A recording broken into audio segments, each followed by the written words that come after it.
મળતી માહિતી મુજબ શહેરના આલોક અગ્રવાલ ડુંભાલ ફાયર સ્ટેશન સામે આવેલી વાટિકા ટાઉનશીપમાં રહેતા આલોક અગ્રવાલની ગઈ મોડી રાત્રે 3 શખ્સોએ હત્યા નિપજાવી હોવાનું સામે આવ્યું છે. હત્યા સમયના સીસીટીવી ફૂટેજ પણ સામે આવ્યા હતા. લિંબાયત પોલીસે ગણતરીના જ કલાકોમાં 2 આરોપીની ધરપકડ કરી છે. લિંબાયત વિસ્તારમાં પોલીસના બાતમીદાર આલોક અગ્રવાલની હત્યાના કેસમાં આરોપીઓ પકડવામાં લિંબાયત પોલીસને સફળતા મળી છે. ટેકનિકલ સર્વેલન્સની મદદથી માત્ર ગણતરીના જ કલાકોમાં 2 આરોપીઓને પોલીસે ઝડપી લીધા છે. પ્રાથમિક પૂછપરછમાં હત્યાનું કારણ વ્યક્તિગત અદાવત હોવાનું ખુલ્યું છે. જોકે આ કેસનો મુખ્ય આરોપી હજી પણ પોલીસના પકડથી દૂર છે અને તેની શોધ માટે કાર્યવાહી ચાલુ છે. સુરત શહેરના લિંબાયત પોલીસ સ્ટેશન ખાતે ગઈકાલે 2 વાગ્યાના અરસામાં વહેલી સવારે એક બનાવ બન્યો હતો, જેમાં મર્ડરની ઘટના હતી. આ બનાવ અનુસંધાને પોલીસે તત્કાલ ત્યાંથી જે ઘટના બની હતી ત્યાંની વિગતો ચકાસવાની શરૂ કરી અને તરત જ જે ગણતરીના કલાકોમાં જે આરોપીઓ હતા એને આઈડેન્ટિફાઈ કરી અને એને પકડી પાડ્યા છે. આ આરોપીઓમાંથી એકનું નામ ભગવાન મંગલુ સ્વાઈન છે અને બીજાનું નામ છે દીપક કુમાર સરજુ પ્રસાદ સિંઘ. આ 2 આરોપીઓની પોલીસે ધરપકડ કરી છે. આ ઉપરાંત અન્ય 2 આરોપીઓ પણ આમાં સંડોવાયેલા છે. એમાંથી સ્થળ ઉપર મારનાર તરીકે અન્ય એક વ્યક્તિ અબરાર લસ્સી કરીને છે, પોલીસ હજી એને શોધી રહી છે. આ ઉપરાંત ચોથો વ્યક્તિ અશફાક કરીને છે. આમાં મૂળ જેનું કહી શકાય એ અશફાક છે કે અશફાકનો ઝઘડો જે મરણ જનાર છે એના સાથે થયો હતો અને એ ઝઘડા અનુસંધાને અશફાકના મિત્રો હતા. તો આ લોકોએ નક્કી કરેલ કે આને કઈ ને કઈ રીતના પાઠ ભણાવવો છે. એ પ્રકારની માનસિકતા સાથે એ લોકો આવ્યા હતા. ત્યાં જઈ અને એના સાથે આવી રીતના મારામારીનો બનાવ કરી અને એની હત્યા નિપજાવી હતી.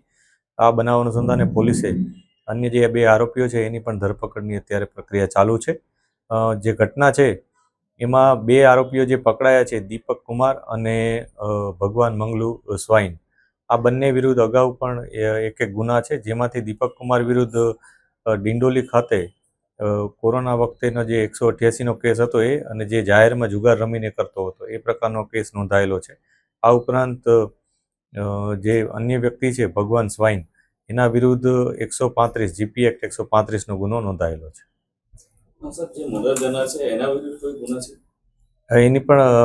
એના વિરુદ્ધ પણ કેટલાક ગુનાઓ છે, એની તપાસ અત્યારે ચાલુ છે.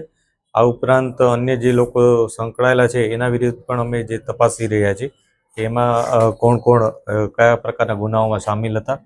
અને બીજી એક વસ્તુ એ છે કે આમાં જે લોકો ચોથાનું નામ આપે છે અશફાક, એને પણ એવિડન્સ અમે વેરીફાઈ કરી રહ્યા છીએ કે ખરેખર એ ઇન્વોલ્વ હતો, કઈ રીતના ઇન્વોલ્વ હતો, એ લોકોનો જે વાતચીત થઈ હતી એ વાતચીત અમે તપાસી રહ્યા છીએ અને એ મુજબ જે પણ એવિડન્સ મળશે એ મુજબ કાર્યવાહી કરવામાં આવશે.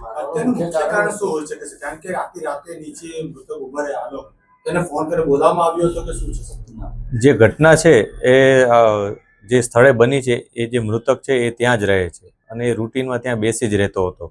એ પ્રકારની માહિતી જે આરોપીઓ હતા એ લોકોને હતી જ. અને બીજું, એ લોકો એકબીજાના પરિચયમાં થોડા ઘણા હશે એવું અત્યારે લાગી રહ્યું છે, કેમ કે થોડા દિવસો પહેલાં જ્યારે આ લોકોના જે ઇન્ટ્રોગેશનમાં અમને વિગત મળી છે એ મુજબ અશફાક સાથે ઝઘડો થયો.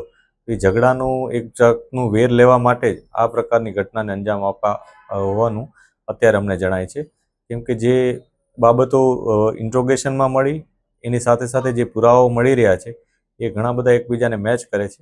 તેથી આ વસ્તુ ઉપર અત્યારે અમને જણાય છે. તે છતાં પોલીસ ઇન્વેસ્ટિગેશન તમામ એંગલ ઉપર ઓપન છે. જે પણ અમને તથ્ય મળશે, એવિડન્સ મળશે એ મુજબ જ કાર્યવાહી કરવામાં આવશે.